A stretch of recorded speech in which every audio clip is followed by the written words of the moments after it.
Still shot. Well, Ladies and gentlemen, boys and girls, children of all ages, welcome back to Always Almost There, Day After Show Live. We are here for our last broadcast of 2024 because the next one we're doing will be on January 1st. Is that true? We're not going to do one on the 31st? Oh, because you'll be going to fish. Yeah, I mean, I figured that we would go with previous precedent. Do it all in one shot? Yeah, we did both nights of Cincy on New Year's Day after 2022's New Year's one. So I figured we'd do that again. Yeah. So welcome back to the final day after show of 2024. Strap in, folks, because the hasty train has left the station. Oh, there we go. I'm strapping in. Neil's actually in the car today just so he could do that. just for effect. But Neil, the hasty train. Actually, the hasty car. The hasty car. The hasty car. Yeah. You were in the hasty car. We have a lot to talk about here, of course, because Saturday night was one of the most fun nights ever. I think that's fair to say. Like, what a show! What a show that was. Longest Goose show of all time. Yeah, 3.5 hours of Goose music, just shy of 3.5 hours. Ridiculous. Yeah, insane. Well, we are going to bring on our guest today, and for the longest show ever, we need a professional. And we saw him at the Flowdown on Saturday. He's here with us. We've got Isaac coming back. Isaac, how are you doing? I'm doing great. I just got back from school, and I'm really stoked to recap this show. This is Isaac's after school activity here. Yeah. It's like, oh, Isaac, what are you doing after school today? Going to be on a Goose podcast. After show. Got jams we got to talk about, man. This is actually 2 days after show. Should have made a new layout. Just for this one. Yeah, just for this one. Well, yeah, Isaac, let's dive right in here. Your pre-show vibe for night 2. Where were you and your dad? Tell us about it. So we started off our day going into the city of Charleston, which is a very beautiful city. So if you did not go to Charleston, you kind of missed out. I will not say. But if they're going to come back to Charleston, hopefully eventually in the future. So definitely check out the city. It's a very historic city. Lots of really cool buildings and really great. And then went back into North Charleston, went to the Flowdown. We ran into y'all there. And then just kind of got situated and set up to the show. We were in section 228, first row of the upper GA Bowl. And it was really fun. We had a great view of the stage, the crowd, the light show, all of it. So really great. Yeah, we were in our same spot in 132, Peter's side. Some of us got in a little bit later than others, but we were there for the show. You shouldn't have left me to my own devices. You wanted to rush into the show, and then I came into the show, and it's just sometimes you got to stop and talk to people. I shouldn't have trusted you. It's true. I ran into podcast colleague Greg Knight, and conversations need to be had. He has a beautiful baby daughter that I need to see pictures of. These are important things. It's a very cute baby. Exactly. It's a very cute baby. But yeah, we were, vibes were high before the show. We had a great obviously went to the Flowdown. Shout out to Caroline, Rising Tide Art Studio for making that happen. It was an amazing event. So many great people from the community were there. Plus that, that brewery was really cool. Like just a great space. Yeah. Then we came back, we did the pod, and then we had that little meetup outside the Home 2 Suites. Isaac, you came by for a bit. So shout out to everybody who came and hung out and had some of Neil's light refreshments. We were refreshed going into the show. Refreshed. I'll say that. Yeah. We were very refreshed. It was just, it was my 100th show on Saturday. Still kind of crazy that I've seen this band 100 times now, but it was incredible. And I'm ready to jump right in, unless you guys have. I don't get to talk about pre-show vibes. I mean, this is like one of the few shows a year I go to, and then I can't do the pre-show vibes. That's fair. Talk about the pre-show vibes. Well, I just want to say the Flowdown was incredible, and I hope that this happens in more cities. I mean, I saw a lot of great art. I saw a lot of great artists. There's that guy out of I think it's like New Hampshire who had like a hand-drawn silk screen that is amazing that he was selling there. So that was really cool. More podcast colleagues. FemFlock had a table there. It was amazing. A lot of people were there. That was awesome. Hung out by that table for quite a bit. Vibes were low for me entering that place, and then left tired. But they skyrocketed at one point through the roof. Had a nice meal down there with you and Madison Huvon, which was like amazing. And then, of course, we had the podcast, we had the meetup, and then the whole day was a blur, really, because it was one thing to the next. There was no pausing to catch your breath. It was just go right into the show and rage. And then you get 3.5 hours of music, that won't wear you out at all. Listen, it was like, well, I think Friday was like the second or third longest Goose show ever. And then, they had 7 minutes or something. Oh, it was, I think it was the second longest ever. I think there was one that was like 7 minutes longer that they had to beat, which they did. So crazy. Thank you to Always Almost There's official legal counsel, 6ROM7, aka Adam, for crunching those numbers and getting us the stats. Official legal counsel, by the way. Official legal counsel. He's on retainer. He's on retainer. Anyway, let's get going into the show. And let me tell you, the balls were good on Saturday. We talked about it on the pod on Saturday afternoon, a little bit worried, like, there's a lot of gimmick balls left. Turns out all the gimmick balls were sick. Oh, yeah. And there weren't any that were like, were like, wow, this was like a weird call. It was like, no, this is another awesome thing. And like, just the flow and everything was amazing. We talked about some of the segues that happened on Friday and like, the hard stop before Yeti, but like they were just segueing all over the place on Saturday night. But let's get started with the opener here. Sirius once again getting things started before huge first ball. Madhavan, absolutely massive call here. Isaac, what are your thoughts on Sirius into Madhavan to open the show? Sirius was great. Was definitely kind of surprised that they did 2 times in a row, but was always fun. I really like that covering. I think it'd be fun if they tease it again at like another show in the future. And then Madhavan, I feel like for most shows you have a song that's like maybe mid first set that like really gets the show going. I mean, right off the gate here with this Madhavan, like just straight gas. It really set the mood of the show. I felt like the perfect opener for the show. Yeah, and this to me felt like a 2021 Madhavan in a lot of ways. You get a little bit of exploration in it. It's like 16, 17 minutes, and Peter on guitar the entire jam. Yeah. So a lot of 2-guitar Goose on Saturday night, and I'm down with it. Especially later in the show, we got it on 2 songs that we haven't seen. Well, one that we haven't seen 2-guitar Goose on ever, and one that we haven't seen 2-guitar jamming on in a very long time. So I want to say that this Madhavan felt like a 2021 Madhavan, but the main difference was Trevor. Obviously we talked a lot about yesterday about how much they've all improved in the last few years, but yeah, you get that 2-guitar combination and just such an active role on the bass. At the beginning, you get that kind of like Space Haze jam, and it's really cool the way that Peter was like laying into textures while Rick, Trevor, and Cotter were kind of like pushing around different ideas and kind of getting things going. But yeah, I absolutely loved this jam. Yeah. And Madhavan opener, do it more often. Oh yeah. Hey, and also turns out 2021 was a pretty good year for Goose. So if you have a vintage 2021 jam, I do agree with you on that one, by the way, then you're in luck. And then of course, 17 minutes and change of Peter on guitar, you never, ever lose.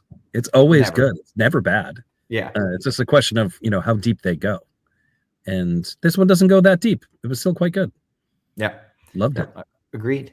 So we talked about this on the last pod. I can't remember, but explanation of why they opened with Sirius. Do you know? This is like a sports thing, Ryan. Yeah. Well, I know because Peter put it on the boards as Dub Bulls. Yeah, but do you even know what that means? I know it's Chicago Bulls. Yeah, the Chicago Bulls in like the 90s used to come out to this, but it's like a big exciting moment. There's like lights and fanfare and all of that noise. Jordan, Scottie Pippen, Dennis Rodman.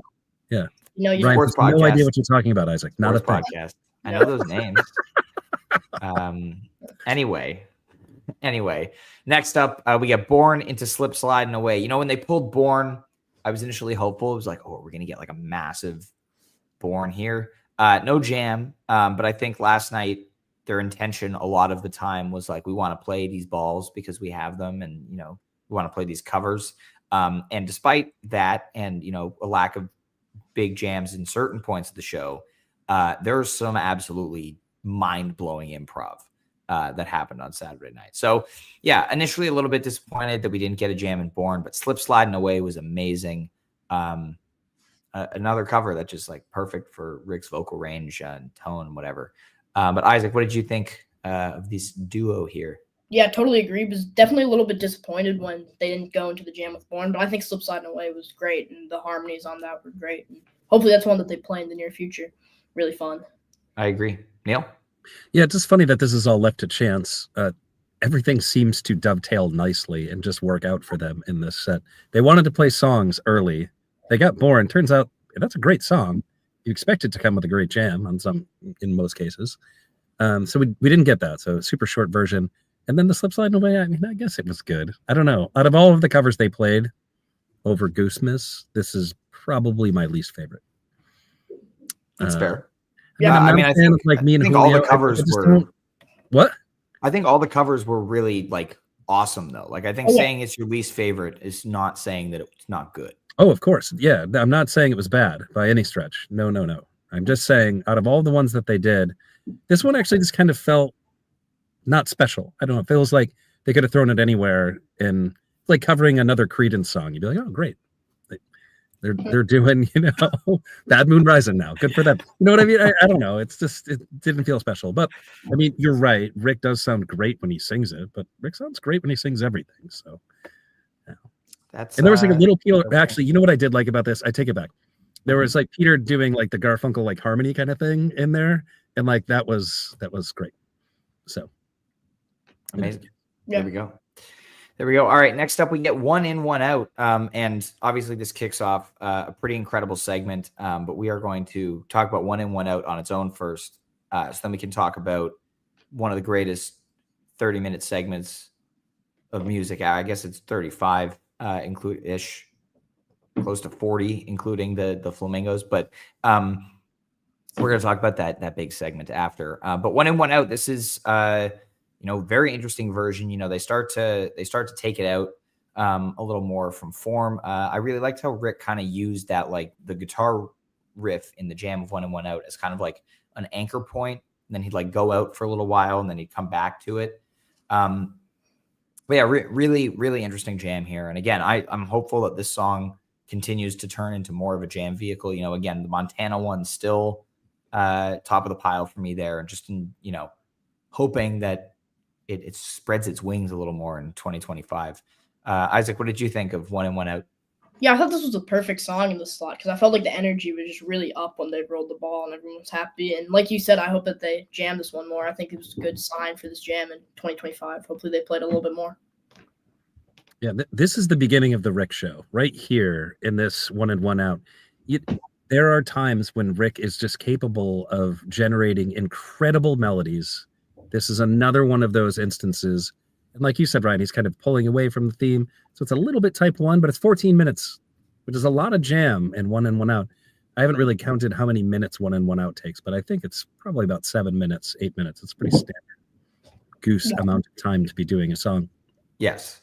And then the whole time, Rick is just playing beautifully. Sometimes there are some days where it just seems like no matter what he does, it sounds great.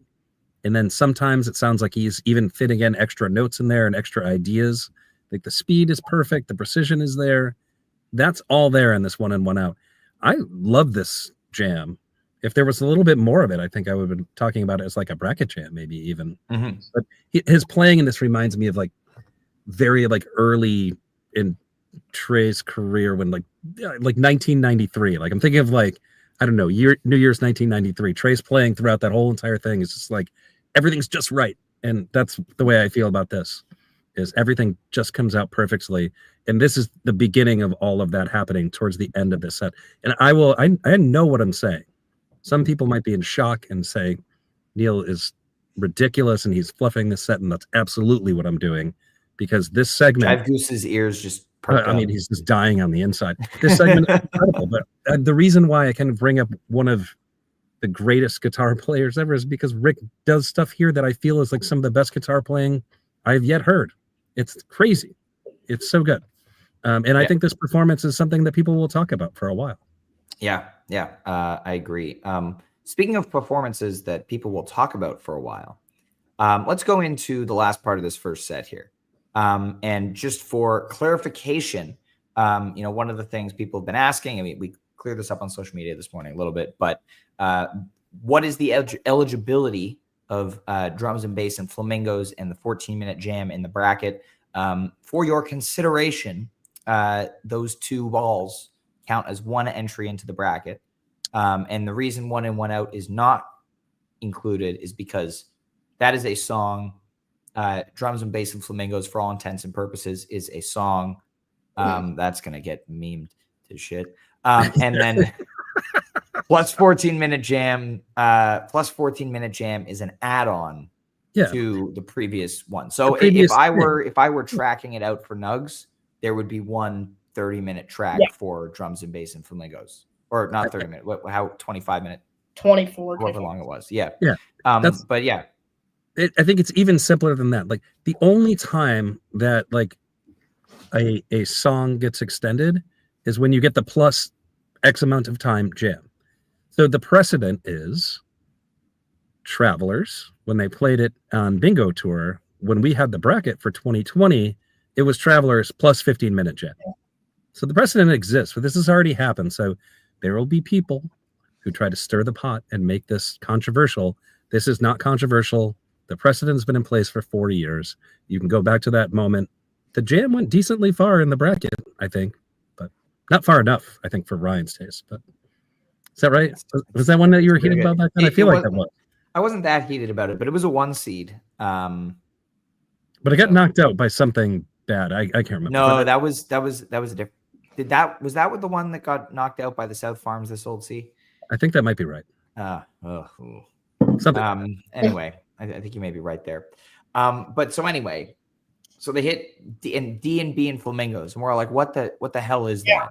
Rick and Peter leave the stage, and they bring the inflatable flamingos out to the front. And my first thought is like, oh, Rick and Peter are just going to hang out, and they're just going to throw flamingos around on top of the crowd for a little while, like while the rest of the band jams.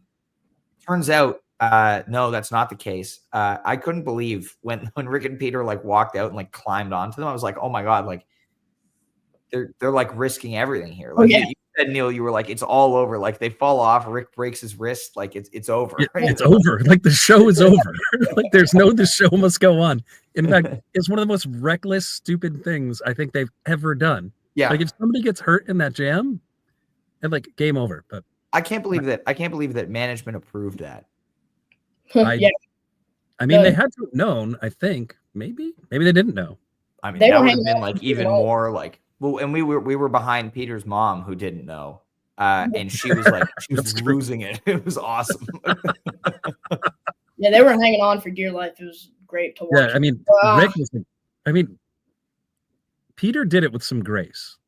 Rick did not. No. Rick was like white knuckled on the flamingo. It was cool though when they fist bumped out in the middle. Oh, but man. and then they're like out there and like caught her on the mic, being like, "Send them back! Like, we need them back on stage." And then Peter fell off towards the end. Which like, imagine you're Peter there and you're like, you're almost back at the stage, and then you fall off the flamingo into like a sea of wooks. It's like maybe you don't come back from that. Like, the show's over. We lost Peter in the sea of wooks. Yeah. Well, I mean, you're close enough. The rail people gather around and save him. And anything can happen. Yeah. Oh man, that was something. But musically, this segment is really cool because you just get like, rhythm section and you don't get Trevor on his own ever as the only melodic instrument.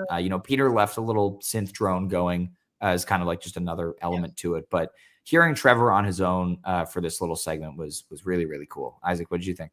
Yeah, this was great. I think it was a really unique jam with like Trevor on the bass and really fun. And then Peter obviously comes back. Rick and Peter come back. Rick drives it to a really nice peak. Peter kind of working with the synth. Kind of reminded me of Atlanta Arrow earlier in this year with like the synth work by Peter, which is the jams from earlier. So it was really great to hear that. So yeah, that's my thoughts. That's a great parallel. And yeah, that was the kind of like crazy, as you call it, Neil, the auditory nitrous kind of thing that Peter does on the OB6. Yeah.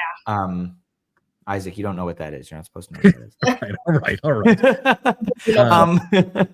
But yeah, it was just I love what happened when they came back on, and even they jammed for a couple more minutes before they pulled the next ball, which is cool, because obviously they could have got back on stage and then immediately pulled the ball. But we'll see this again with the plus 14-minute jam. They went for a couple extra minutes just because they were like, "This is sick. Let's keep playing it." Well, and that's the beauty of all of this. Before we get into the next ball, which is they come back and they actually develop a theme and a jam. Well, actually, and then that becomes what the next ball is.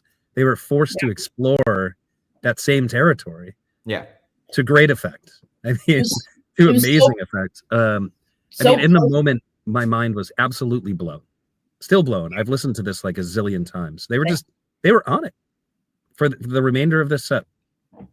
But yeah, what was the one thing I was going to say? Oh yeah, Jeff missed his opportunity. He could have done drums and bass and Jeff. He could have got on the guitar, any kind of melodic instrument. He could have played the kazoo. D and B, J and Flamingo. It was his chance for his big solo on guitar, but we're gonna have to wait till the next time. Well, we are going to talk about Guitar Jeb later in the show because there is some very loud Guitar Jeb later in the show. I'm not even joking, and you should know this, Neil. But anyway, 14-minute jam, and yeah, as you said, Neil, it's like they pull the ball, and it's like, yeah, we have to explore for this amount of time, and this is one of those jams where I think after the initial evil peak, they normally would have probably made their way into a different song. But they were like, oh, we got more time on the clock. We have to keep going. So they find, the completely opposite thing. But the way that they get into this initial evil jam is incredible. It's Peter, again, that hypnotic riff. Yeah. A little bit of synth in there. And then Cotter. It's Peter and then Cotter. And then, then the rest of the band follows them in there. But man, this evil jam was insane, blown my mind. Isaac, what were your thoughts during this 14-minute jam? Yeah, I don't think that you could have rolled that 14-minute ball jam any perfectly. I think that having them forced to go into that jam from D&B Flamingos was just so perfect. As you said, the transition into that jam, into the evil jam was incredible. Then kind of like that, them going into the bliss, that was really fun too and really nice. So definitely one of my top jams from this year and one that I will be replaying a lot. Yeah. Neil? There are elements to this jam that are absolutely fantastic. This is exactly what we were talking about when we said, what are you looking forward to most in Bingo Tour? Ryan, you were saying it, I was saying it, which is being taken out of their comfort zone and being forced to do something that they're not used to doing. Yeah. And here it is. This is where the magic happens. And, Goose is so good at this, just starting from nothing and then building up an amazing jam. We were talking about this earlier in group chat. This is kind of how they start every single practice of theirs. They start from nothing with a jam. Every single one, I'm told. That's what Peter says. So, yeah, really, this has got some beautiful stuff. There's really a point where Peter's playing piano and Rick is playing guitar, and they're kind of doing this triplet thing back and forth. And it sounds just so perfect. And I don't know how they picked up on each other doing it, but they're listening to each other right now is off the charts. Peter's ability to replicate phrases that Rick plays just by hearing them once has gotten so much better this year. I mean, he's always been able to do it. If Jive was here, he'd be like, well, he's been doing it since 2019. And I think that's true, but I think he's gotten a little bit better at it. And this one is going to stick around. I am going to be shouting from the rooftops about this jam during the bracket because I want people to pay attention and listen to this one because it's really, really, really good stuff.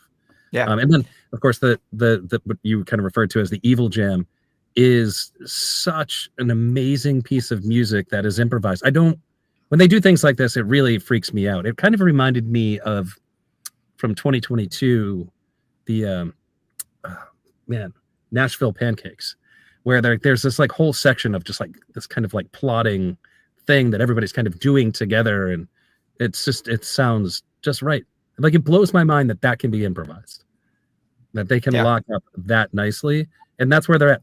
And that kind of jamming is I can't give it a better compliment than comparing it to the winter of 2022, because that is when they were absolutely destroying things. Yeah, no, and I think also I'm going to say that I think part of why Peter was so good this weekend, and all of them with listening, is they've been practicing Help on the Way and Slipknot. And those songs are incredibly difficult to play. And there's two ways as a keyboard player you can do it. You can learn the melody, the entire melody, or there are chord changes you can play underneath the transition, which you can do. And honestly, when they played that yesterday, I was expecting Peter to be doing the chordal approach. But no, he learned every note, did not flub it. Like it was amazing. And again, the weird time signatures and the transitions there, there's not a lot of songs that Goose plays where you have something like that. And so I think that, they probably practice that a good amount. But getting that and locking that in means that their listening is improved across the board. And so I think that has a lot to do with it. But yeah, that flipping from the evil jam to that huge Bliss peak, just like speeding through, and again, catharsis. And then from there, I think that was when they hit the 14-minute mark, but they could have been done, but they kept going for another couple of minutes. You get this like charging funk thing with clav shred, but like active clav shred, and like Rick and Peter going off each other. Isaac, you want to jump in there? Oh yeah, I was just gonna say that this is probably one of my favorite moments of this jam too, with just like the intense Peter clav and just like Rick shredding over top, and then they go into Rockdale and just do that. They do their thing there. It's so good. Really loved it. Like great way to cap off the jam too. Segway Hall of Fame of the year. My God, that segue is outrageous. My God, so good. I reserved outrageous for that one, Ryan. It is outrageous. It is. It really is. I they pulled Rockdale and I was like, okay, sick. And then it was just like the gradual slowdown. We talk about Cotter's ability to gradually speed up in jams really well, but the way that he just slowed it right down and just into Rockdale. I was watching the video of it a little while ago, and just like Rick's like, Rick has like a shit-eating grin while they're doing that segue, like as he starts playing Rockdale. It was so sick. And then the Rockdale, 15-minute jam of the year. Neil, you wanna lead us off on this Rockdale here? Oh yeah, I'll talk about this Rockdale. So this is only 15 minutes long. We as Goose fans are spoiled by 23, 25, 27-minute jams. Those are the norm. So we never look closely at a 15-minute jam. But there are bands out there, namely like Fish, best improvisers around, who will do a 15-minute jam, and fans appreciate that, and they say this can be the jam of the year. Right? Do you agree with this, Ryan? You're a Fish jam of the year guy.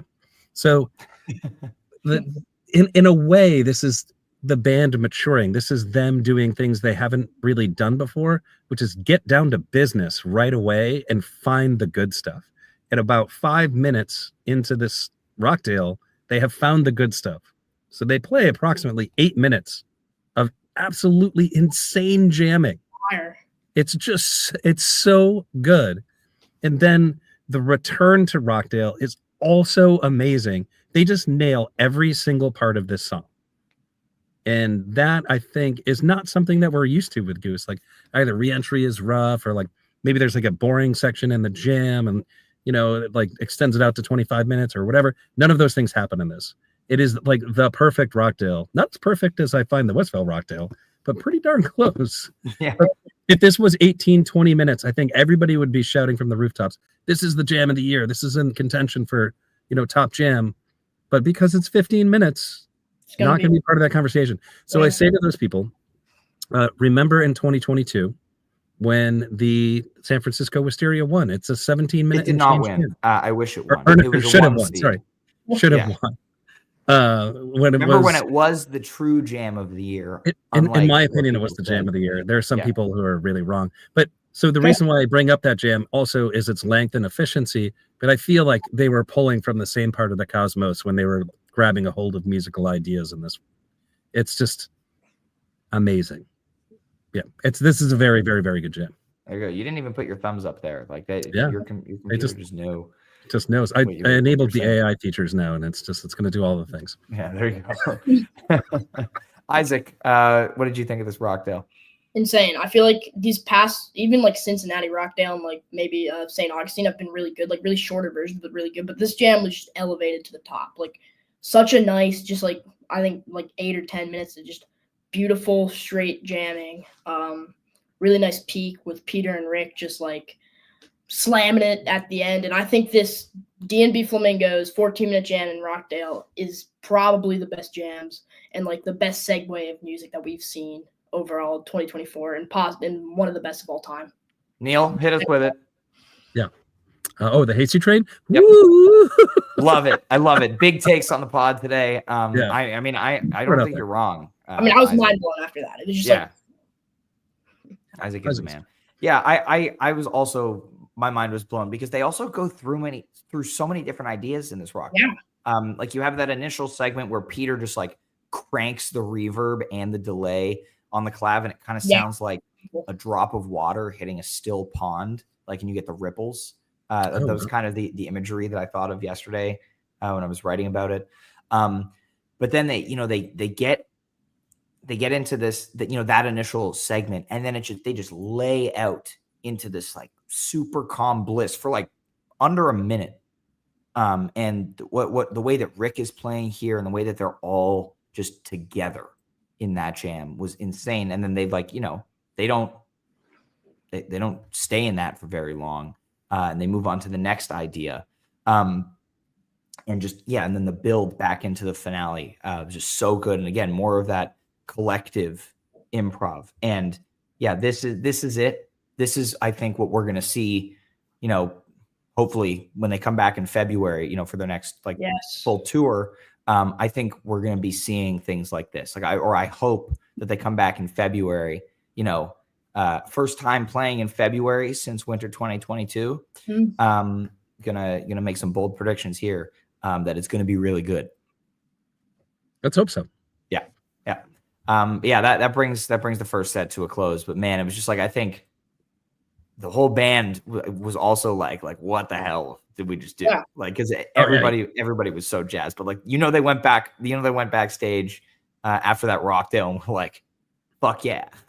Well, Peter did, because the way that he left the stage, he might as well have just said it was like, that was my favorite jam of the year.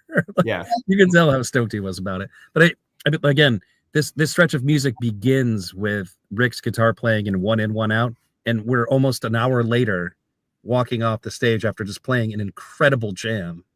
You got to feel good about that if you're Peter. Yep. Oh yeah. I also think coming out of D&B Flamingos, Peter was just so hyped coming back up to the stage, and that really kind of set the tone for that Rockdale 14-minute jam and all that. Yeah, I'm sure that gets him all kinds of excited. That is the kind of stuff that gets Peter fired up. So. Oh yeah. 100%. Well, Isaac, take us through. I mean, we just kind of said how we were feeling, immediate reactions after, but anything at set break that you were feeling like, hoping for? I mean, there wasn't really much words at set break. It was just phenomenal. Just kind of recapping my brain what we witnessed. Went down, said hi to a couple people, and then just wait up in anticipation for what we were going to see. Yeah, no, pretty much same. It was just excitement, talking to people around us. Yeah. With being like, oh my God, and what's going to happen in set 2, thinking about what balls were left. Obviously we had heard that Franklin's Tower had been checked, and it didn't even cross my mind that they would do Help and Slip too. I was just like, oh yeah, there's a Franklin's Tower ball. I hope they pull that. But no, they did the whole thing. But we'll get to that. Neil, anything else to add on set break here? No, we made some friends around us, just chatted it up. And, I was a vibes guy all weekend. I mean, it was just just absolutely vibing. Nothing to add, man. I just wanted to get right back into the music. It felt quick. I don't know. I didn't time it, but I didn't time it either. We were a little all over the place, having an amazing time. Yeah. But before we dive into set break, he's listening to the pod today. His daughter reached out and let me know that it's his 60th birthday. So happy 60th birthday to Greg Lederer. And thanks for watching the pod. Greg. Wait, can we get is it going to work? Can we try to get something? No. Wait, you can manually trigger it. Happy 60th birthday, Greg. Thanks for watching. Amazing. Absolutely. All right. Let's dive in to set 2 here. Let's start off. All I Need, Creatures. Big call for All I Need. Hey, there's Greg. You're very welcome. Thanks for tuning in. Big call for All I Need. And again, initially I was like, whoa, big jam. Here we go. But then they pretty much pulled the next ball almost immediately. And it's like same with Empress later in the set. It's like they want to pull balls. And I get that. And we still get some really cool improv in here. So they pull Creatures, another absolutely phenomenal segue. And this would have been the one where I would have expected, like coming from the always almost there. I read AAT in my mom's message in the chat. And anyway, coming out of All I Need, this would have been one where you might have expected them to do like a stop and then into Creatures, or just like, not as great of a segue as this was. But this was an incredible segue. And then for the first time since 2021, and I don't know the exact date, but I want to say maybe it was the Frederick Creatures was the last Creatures, or sorry, maybe the last Creatures of 2020 was the last Creatures where Peter was on guitar for the jam. But there may have been a couple in 2021 where he wasn't fully in vintage vibe mode yet. But it's been like over 3 years since we got Peter on guitar for a Creatures jam. And man, this jam is awesome. It was great. Yeah. Peter's on keys for a couple of minutes. Sets the arpeggiator back on guitar. And that moment where Peter comes in on the guitar and just, rips just 2 guitar funk, like disco funk for the next several minutes. It's awesome. Everybody, and, in the venue again, everybody just getting down. We had an extended intro too, like Getty going absolutely nuts with the giant square. Yeah. Shout out to Getty, Tony, Spadero, the whole lighting crew for knocking it out of the park. Again, I said this on the pod on Saturday, but I'm going to say it again because, wow, that was insane. Good stuff. Yeah, it was insane. Isaac, what did you think of this Creatures? The All I Need as well, but All I Need is kind of standard song, but this Creatures is really great. They have not taken this for like a big jam in a while, so I was really glad to hear this for the jam. Insane funk. Just the arpeggio was really nice too. And as you were mentioning Getty, I was lost in the lights during this jam. Like it was, I haven't done many shows this year where like you got a full view of the light rig. So it was really cool to kind of see that from a different perspective. Right. Well, yeah, and you're also usually much closer to the front where you don't get the lights as much. So good. Well, and Goosemas historically has always had Getty's best lights. He always pulls some trick, out of his back pocket. Mm-hmm. So I'll say this about this Creatures. The short All I Need, painful. And there are like ways to look at these shows negatively, like the way the balls went. But the Creatures pull, little suspect, by the way. Nobody's talking about how the balls on the second night seem to fall right in the places where they normally would fall. Can we get #conspiracy meal in the chat, okay, please? This is time for conspiracy meal. Time. So that is home base for Creatures, is start of the second set. So not a shock. It's here. Maybe the balls are a little bit juiced. I don't know. So the thing I want to say about this Creatures is there's nothing truly deep improvisationally going on here, but the jam is great. It has energy and vibe. And this second set is all vibes. You get what's coming later. You actually get a pretty good jam off of one of those songs too. This whole set was like straight disco fun. People were dancing like I've never seen at a Goose show before. Like the place was going insane. Yeah, absolutely insane. And it all starts with this Creatures, which I love this. I would be the first to get on this podcast and say, 22-minute Creatures, like, ugh, it's a long time to get the same old repetitive groove. Different vibes entirely here. So Arena Goose was in full effect here, not Stadium, but Arena Goose. There we go. I'm going to say on your ball conspiracy, I think if they were rigging the balls, I think All I Need and Empress don't make it into this set. Same with Atlas Dogs and Echo.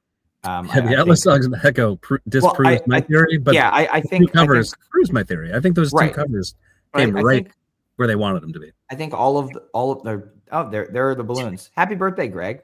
I think all 4 of those songs being in this set and all getting like incredibly truncated because they wanted to play all the bonus songs prove the point. And I think it was honestly just good luck that they pulled the covers, because I think they were rushing through all the other songs that I don't think you rigged the balls to do that. It doesn't explain the 20-something minute Creatures, but I think the Creatures, they were just like, let's just play Creatures. Hell yeah, let's go. And then Peter's just vibing. He's just like, I'm on guitar, and we're like, we're gonna do what we can with this thing. I don't know. But it's really it's that the moment of Peter picking up the guitar. There have been only a handful of jams ever where Peter has gone from keys to guitar in the middle of a jam. And another one that comes to mind is the Bozeman Rosewood from April 2023, where just that moment where he gets on guitar and it's like that like raging disco funk. It's just like, it's so good. Yeah. Like, when he starts doing the Corey Wong thing. And yeah, it was that same feeling in that moment last night. And I absolutely loved it. So yeah, anyway, as I mentioned, we get a quick little Empress, I mean, just again, all vibe for the song here. Yeah. Great solos from Rick and Peter, and then they pull the next ball. Don't Leave Me This Way, Harold Melvin and the Blue Notes crushed. Yeah. Rick, again, sounding amazing. Get Down Tonight, crushed. A little bit of a jam on this one. Lucky Lou hopping up with Jeff on percussion while Jeb was playing some guitar. But again, just like, yeah, just so much fun. This little segment here. Isaac, what did you think? Empress, Don't Leave Me This Way, Get Down Tonight. Yeah, I thought it was great. I think it's kind of a good selection and like time to pull those balls and get those covers in. Loved watching Lucky Lou on percussion with Jeff. I think that was great. Kind of a fun little addition to that and nice jam. I think we were at like peak 70s bingo here and like peak disco and funk at this point in the show. Yeah. Lucky Lou was feeling inspired. We saw Berta for a bit after the show, and I asked him, like, was that planned, or was he just like, I'm going to go up and play percussion? Berta was like, he just hopped up there. Which is amazing. I mean, he's capable of doing it. I believe he has played percussion in a band before, but I could be making that up. But well, Lucky Lou has only been to 2 Goose shows. I don't know who you're talking about. Yeah, right. May or may not be Kirsten Wintergreen. May or may not be Chris Reed, friend of the band. Hashtag Conspiracy Neil. Maybe Kirsten Wintergreen. Wait, maybe Kirsten Wintergreen was the guy in the bathrobe who got sucked into the chest and became Lucky Lou. We're gonna have to wait till next year. I mean, there are still plot lines that have not been tied up here, so we need to. We'll see. Maybe they keep this thing going, and bingo is like a thing forever. Maybe and it's just like associated with a different year. Maybe Kirsten Wintergreen will do a report on Bingo Gate and conspiracy theories. I would love if there was a Kirsten Wintergreen video filmed over this weekend. But we'll see what happens. Yeah. So I want to talk about these 2 songs. Kirsten on the pod. Anyway, I would love to interview Kirsten in character. That would be the most amazing thing ever. We should try to make that happen. But we should. So jam purists, some of those people record with us on Always Almost There. We might be jam purists, I guess. Might say 2 disco songs in the second set is a big thumbs down. I disagree with those people. They are wrong. Sometimes it's like you got to go to a show and you got to dance. That music is incredibly fun. And the jam that is played in the song was like what? It's like 15 minutes of a really fun, awesome jam. There was nothing mind-bending about it. There were no guitar heroics. There was nothing like that. It was just super fun. And, the proof is in the pudding. People were having so much fun at this show.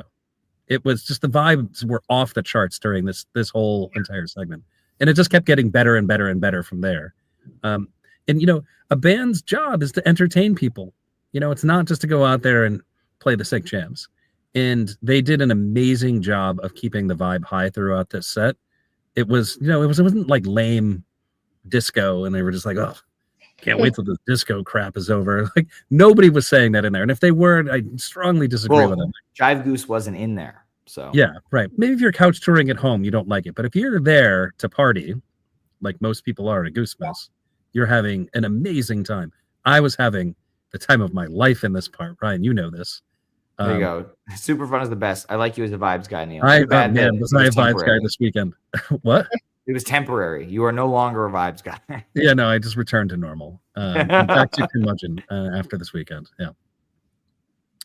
Well, there we go. Continuing on. Yeah, Atlas Dogs into Echo. Both songs unfinished. Like they didn't even finish Atlas Dogs. No. They didn't do the last chorus. Yeah, but there was like a little jam in there too. Well, there was. But I just love that, like, because that's a song that, like, it's 6 minutes. But they're just like, they played 80% of it, and they were just like, pull the ball. It doesn't matter. Who cares? Just move on to the next thing. Yeah, and then they really wanted to play Franklin Sour or Help So Frank. I mean, right. Yeah, and well, that and they definitely wanted to do the Marv Menthols thing. Yeah, and they definitely wanted to do $Ready, which they pull next. This was sick. I would love to see this more. Oh yeah. Especially because Peter played guitar on the Slow Ready jam. Yes, please. This is kind of a thing. We've been talking about all fall since he got the Moog Muse and has been able to program in the Slow Ready arpeggiator. To just go automatically, and he's been playing along to it a bit. And so I wonder if it was like a spur of the moment, like, I'll play guitar on this, see what happens. Or if, he had kind of figured that out since the last So Ready. But I would love to see this happen again and, get a little more out there. But yeah, I think it was really cool. They did a verse of slow, a verse of so, and then slow jam. But it was sick. Yeah, our good friends, Slow Ready Podcast, are now going to be $Ready Podcast. Look for the rebrand coming soon. Yes, Dylan, also good point. We didn't get the satellite portion of So Ready, which, always on board with not having that. Isaac, what did you think of $Ready here? I think it was really fun. I mean, reminded me of Hampton last year with like the Slow Ready jam, but they just did more with it and like switching the songs. I thought was cool. I thought the crowd was really hyped with that, and Peter on guitar during the jam, definitely something new. And I'm still really looking forward to that and seeing if maybe one day they'll possibly take it out for like a big jam or something. But really fun, and was really looking forward to hearing what they would do on $Ready, and they did not disappoint. Yeah. That was neat. It was like a neat little gimmick. You get kind of the best parts of both songs. I don't know. It was cool. Maybe this becomes a regular thing. Maybe they just don't want to play So and Slow anymore. Maybe they play both at the same time. I'm into this.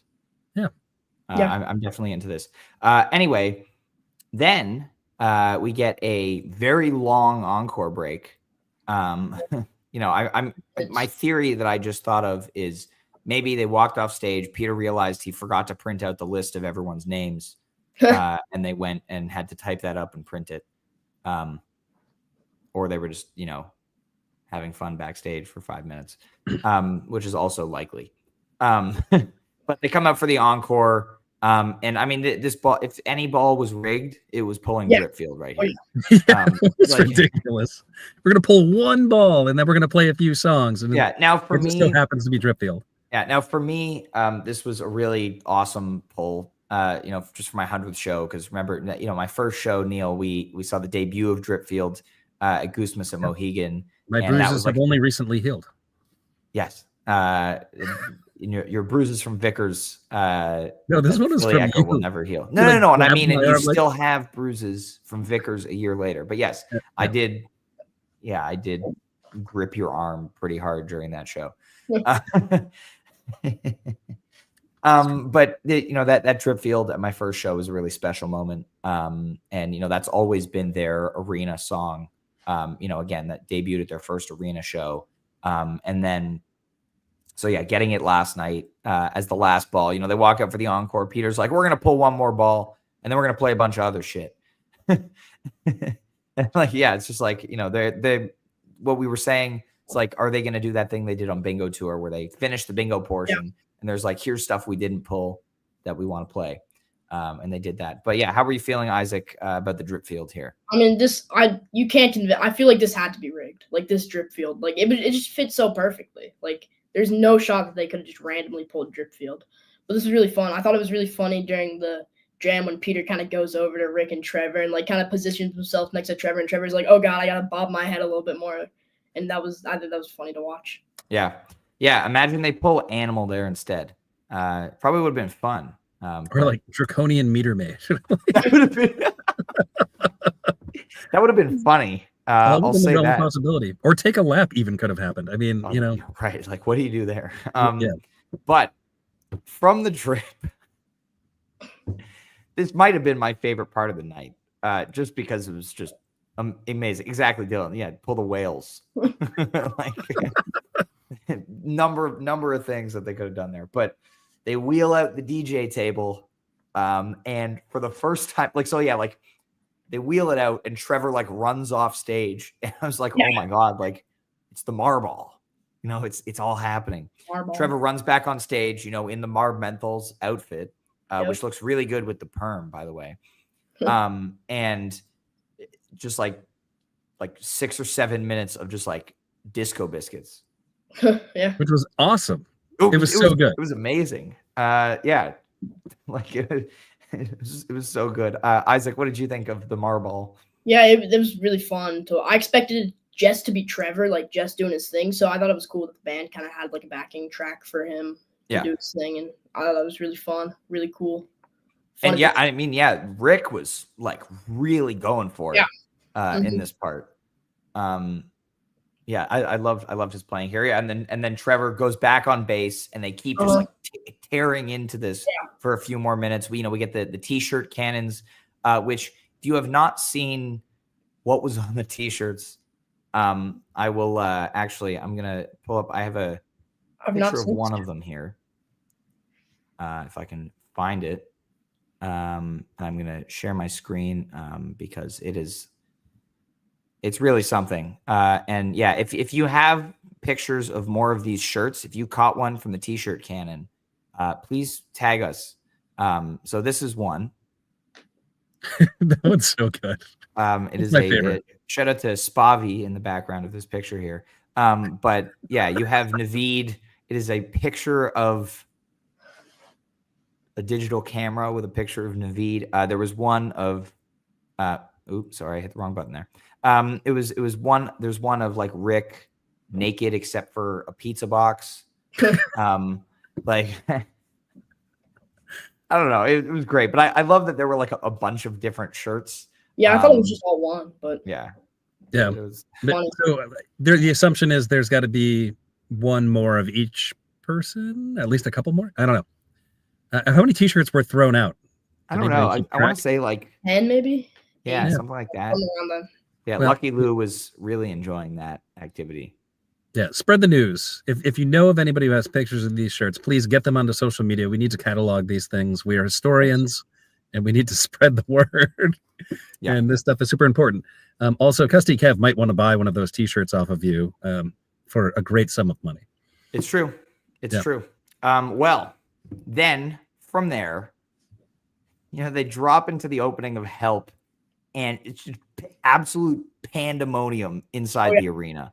Like that's one of the biggest, again, not St. Augustine level of volume, but like that was just one of like the holy shit, they're really doing this moments that I've ever seen at a Goose show. Everyone's singing along. The band executed it perfectly. Rick sounded great. Slipknot had some, few really cool minutes of jamming in that. And then, like different band members, each singing a verse of Franklin's. But shout out to Guitar Jeb on Help, doing the Bob Weir. He's loud on the boards, and it's awesome. I'm serious. I know. Well, he's playing the Bobby parts. It was great.